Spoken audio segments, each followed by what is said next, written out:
যথেষ্ট বলেছে মাহফিলগুলোতে। আমি বারবারই বলি যে যাদের সামর্থ্য হয়েছে, অর্থনৈতিক সামর্থ্য আছে এবং বিয়ের বয়স হয়েছে, আপনারা বিয়ে করে ফেলেন। বিয়েই সমাধান, অন্য কোনো জায়গায় সমাধান নাই। এখন এমন একটা যুগ চলছে আসলে যে বিয়েতেও সমাধান নাই। হ্যাঁ, আমি বলছি বিয়েই সমাধান, কারণ ইসলাম বলছে বিয়েই সমাধান। কিন্তু এমন একটা যুগ চলছে এখন যে বিয়ে করার পরেও ফিতনা দূর হবে না। কথা বুঝতে পারছেন না? এমন লক্ষ লক্ষ বিবাহিত মানুষ আছে বাংলাদেশে যারা পরকিয়া করে না? পরকিয়া বোঝেন? যে স্বামী বাসায় আছে কিন্তু বাইরে একটা ছেলের সাথে প্রেম আছে, বা বাসায় ওয়াইফ আছে বাইরে একটা মেয়ের সাথে প্রেম আছে। এমন লক্ষ লক্ষ পরিবার আছে বাংলাদেশে, আছে না? তাহলে বিয়ে কি সমাধান হলো?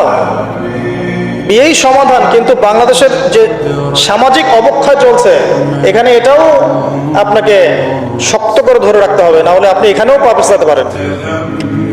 তো যাদের সামর্থ্য আছে, অর্থনৈতিক সামর্থ্য আছে, নিজে খাওয়ার এবং অন্যকে খাওয়ানোর সামর্থ্য আছে, বিয়ে করে ফেলেন। এখানে সামর্থ্য বলতে আমি বোঝাচ্ছি, আপনি যদি এক প্লেট ভাত খেতে পারেন, এক প্লেট, একজনের খাবার আল্লাহ দুইজনের জন্য যথেষ্ট করে দেবেন।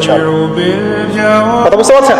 সামর্থ্য মানে এই নয় যে পাঁচতলা বাড়ি থাকতে হবে, একেবারে 50,000 টাকা স্যালারির চাকরি থাকতে হবে, এরকম না।